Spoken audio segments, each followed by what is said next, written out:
Hello friends, स्वागत है आप सभी का हमारे चैनल पर, जहां हम देखेंगे अयोध्या राम मंदिर से बहुत ही महत्वपूर्ण प्रश्न जो कि किसी भी एग्जाम के लिए बहुत ही ज़्यादा महत्वपूर्ण होने वाले हैं।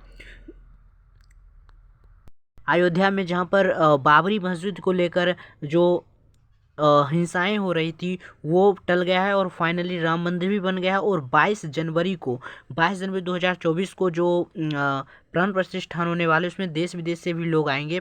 तो इससे हो सकता है कि आपके एग्ज़ाम में बहुत ही ज़्यादा महत्वपूर्ण प्रश्न है और पूछे जाएं। तो हमारे पास बहुत सारे प्रश्न हैं, चलिए शुरू कर लेते हैं पहले क्वेश्चन से। लेकिन आप अगर अ, इस चैनल पर नए हो तो चैनल को जल्दी सब्सक्राइब कर लीजिए। बढ़ते हैं आगे अगले क्वेश्चन की तरफ। ठीक है, पहला क्वेश्चन है, राम मंदिर का भूमि पूजन राम मंदिर का भूमि पूजन कब हुआ था। दोस्तों मैं बता दूं कि राम मंदिर का जो भूमि पूजन हुआ था वो हुआ था 2020 में। ठीक है, 2020 में हुआ था राम मंदिर का भूमि पूजन। किसने किया था? तो प्रधानमंत्री नरेंद्र मोदी ने किया था। ठीक है, प्रधानमंत्री नरेंद्र मोदी ने किया था। ठीक है, नरेंद्र मोदी ने किया था 2020 में। अभी चलते हैं, अगला प्रश्न है, कौन सी नदी अयोध्या के इतिहास की साक्षी मानी जाती है। कौन सी नदी जो है अयोध्या के इतिहास की साक्षी मानी जाती है? तो वो है सरयू नदी। ठीक है, तो वो कौन सी है? वो है सरयू नदी। और दोस्तों अगर पूछे कि अयोध्या जो है किस नदी के किनारे है तो आप कह सकते हैं कि वो सरयू नदी है। ये भी क्वेश्चन बहुत ही ज़्यादा इंपॉर्टेंट है और पूछे जाते हैं कि अयोध्या किस नदी के किनारे है, तो अयोध्या सरयू नदी के किनारे है। आगे चलते हैं, अगला प्रश्न है, श्री राम की जन्मभूमि अयोध्या को और किस नाम से जाना जाता है। श्री राम की जन्मभूमि अयोध्या को और किस नाम से जानते हैं? फैजाबाद, साकेत, राम सीता नगरी, इनमें से कोई नहीं। देखो, इसका जो जो सही जवाब हो जाएगा ना, आप जो सोच रहे हो वो नहीं है। पर इसमें लोग क्या करेंगे कि इसका सही जवाब क्या कहेंगे? राम सीता नगरी। लेकिन इसका सही जवाब ये नहीं है। इसका सही जवाब है साकेत। ठीक है, राम की जन्मभूमि अयोध्या को और किस नाम से जानते हैं? तो ये साकेत के नाम से जानते हैं। ये बहुत ही महत्वपूर्ण हो सकता है आपके एग्जाम के लिए, तो ध्यान दीजिएगा, उसको साकेत के नाम से जानते हैं। अगला प्रश्न है, राम मंदिर की ऊंचाई कितनी है। राम मंदिर की ऊंचाई कितनी है, मतलब राम मंदिर की जो ऊंचाई है कितने फीट ऊंची पर है। तो राम मंदिर की ऊंचाई कितनी है? 161 फीट ऊंची है। राम मंदिर जो है वो 161 फीट ऊंची है। सही जवाब क्या हो जाएगा? Option A. अगला प्रश्न है हमारा, राम मंदिर में कितने खंबे हैं। राम मंदिर में कितने खंबे हैं? तो इसका सही जवाब हो जाएगा 392। ठीक है, राम मंदिर में कितने खंबे हैं? तो राम मंदिर के अंदर दोस्तों 392 खंबे हैं। आगे चलते हैं, अगला प्रश्न है, राम मंदिर में कितने मंडप हैं। तो राम मंदिर में कितने मंडप हैं? तो राम मंदिर के अंदर कुल 5 मंडप हैं। और ये मंडप कौन कौन से? जैसे रंग मंडप हो गया, नृत्य मंडप हो गया, कक्षा मंडप हो गया। तो ये सब मंडप हैं, 5 मंडप हैं कुल। अगला प्रश्न है, निम्नलिखित में से कौन अयोध्या में राम मंदिर का निर्माण कर रहा है। जो दोस्तों राम मंदिर का जो निर्माण कर रहा है ना, वो उसका सही जवाब क्या हो जाएगा? उसका सही जवाब है चंद्रकांता सोमपुरा। ठीक है, चंद्रकांता सोमपुरा। निम्नलिखित में से कौन अयोध्या में राम मंदिर का निर्माण कर रहा है? तो चंद्रकांता सोमपुरा। चंद्रकांता सोमपुरा अयोध्या में राम मंदिर का निर्माण कर रहा है। पिछला इसके जो है ना 16 पीढ़ी जो है, 16 पीढ़ी केवल मंदिर का ही निर्माण कर रहा है।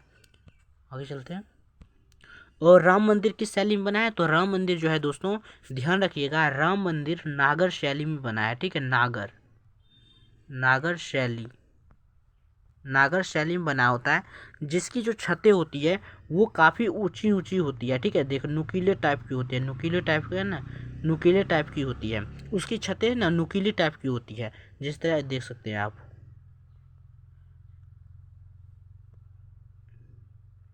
चलते हैं अगले प्रश्न की तरफ। अगला प्रश्न है हमारा, हाँ यही है। राम मंदिर का निर्माण किसके द्वारा कराया जा रहा है? किसके द्वारा राम मंदिर का जो निर्माण है वो किसके द्वारा कराया जा रहा है? तो यहाँ पर देखो, राम जन्मभूमि तीर्थ क्षेत्र द्वारा, उत्तर प्रदेश सरकार द्वारा, केंद्र सरकार द्वारा, इनमें से कोई नहीं। इसका सही जवाब क्या हो जाएगा? इसका सही जवाब है राम जन्मभूमि क्षेत्र द्वारा, राम जन्मभूमि तीर्थ क्षेत्र द्वारा। इसका सही जवाब ऑप्शन ए है, ना कि सी। यहाँ पर बहुत लोग मानेंगे केंद्र सरकार द्वारा, नहीं, राम जन्मभूमि तीर्थ क्षेत्र द्वारा इसका निर्माण कराया जा रहा है।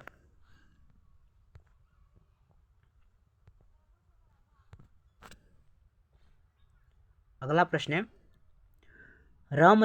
रामलला की प्राण प्रतिष्ठा किस तिथि को होगा?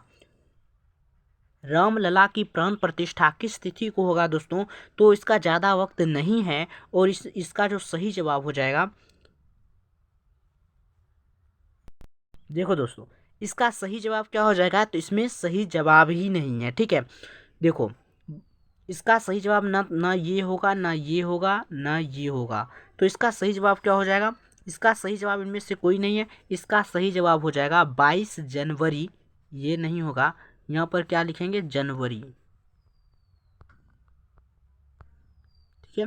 22 जनवरी 2024 को होने वाला है, ठीक है। 22 जनवरी 2024 को होने वाला है ये, ठीक है। 22 जनवरी 2024 को, जहाँ पर इसमें जो प्राण प्रतिष्ठा होने वाले अयोध्या में, जहाँ की देश विदेश से भी लोग आने वाले हैं। तो चलिए चलते हैं अगले क्वेश्चन की तरफ। अगला क्वेश्चन है, रामलला की प्राण प्रतिष्ठा की शुभ मुहूर्त कितने समय का होगा? रामलला की जो प्राण प्रतिष्ठा का समय, जो शुभ मुहूर्त है, वो कितने समय का रखा गया है दोस्तों? तो इसका सही जवाब हो जाएगा, वो है 84 सेकंड का, ठीक है। 84 सेकंड का है। और 22 जनवरी को, 22 जनवरी 2024 को 12 बजे दिन से शुरुआत होंगे, ठीक है। 12 बजे दिन से शुरुआत होंगे। आगे चलते हैं, जहाँ की शुभ मुहूर्त 24 सेकंड है। अगला प्रश्न है, राम मंदिर के चारों कोनों में क्या होगा? राम मंदिर के चारों कोनों में क्या होगा?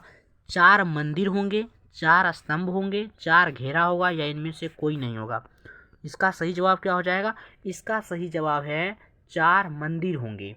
4 मंदिर होंगे राम मंदिर के चारों कोनों में। चारों कोनों में क्या होंगे? 4 मंदिर होंगे, अलग अलग भगवान के मंदिर होंगे, ठीक है। अलग अलग भगवान के मंदिर होंगे।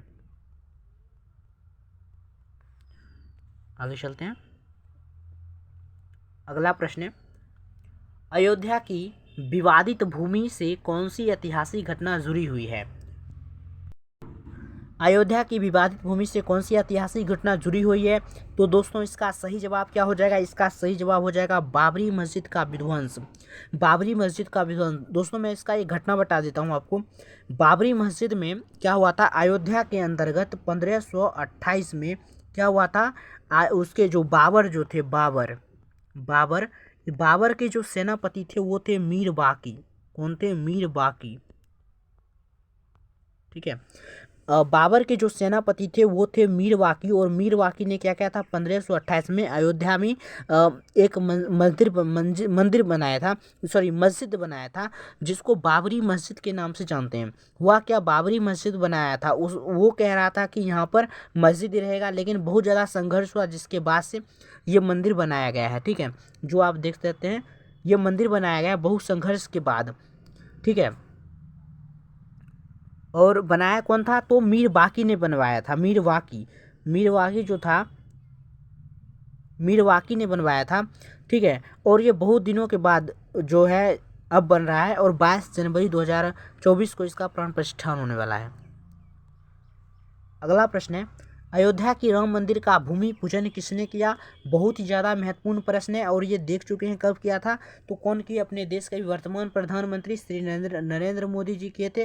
राम मंदिर का भूमि पूजन कब किए थे? 5 अगस्त को हुआ था। 5 अगस्त 2020 को, ठीक है। 5 अगस्त 2020 को किसने किया था भूमि पूजन? तो नरेंद्र मोदी जी किए थे। आगे चलते हैं। अगला प्रश्न है, अयोध्या किस राज्य में स्थित है? ठीक है, अयोध्या किस राज्य में स्थित है? तो ये तो कहने की बात ही नहीं है। ये कहाँ पर है? उत्तर प्रदेश में। उत्तर प्रदेश में उत्तर प्रदेश में। अयोध्या किस राज्य में स्थित है? तो उत्तर प्रदेश में स्थित है। आगे चलते हैं। अगला प्रश्न है, अयोध्या में 22 जनवरी 2024 को जलने वाली अनोखी अगरबत्ती कितने फीट लंबी है? दोस्तों बहुत ही ज़्यादा महत्वपूर्ण प्रश्न है। अयोध्या में 22 जनवरी 2024 को जलने वाली अनोखी अगरबत्ती कितने फीट लंबी है? तो इसका सही जवाब हो जाएगा 108 फीट लंबी है। ठीक है,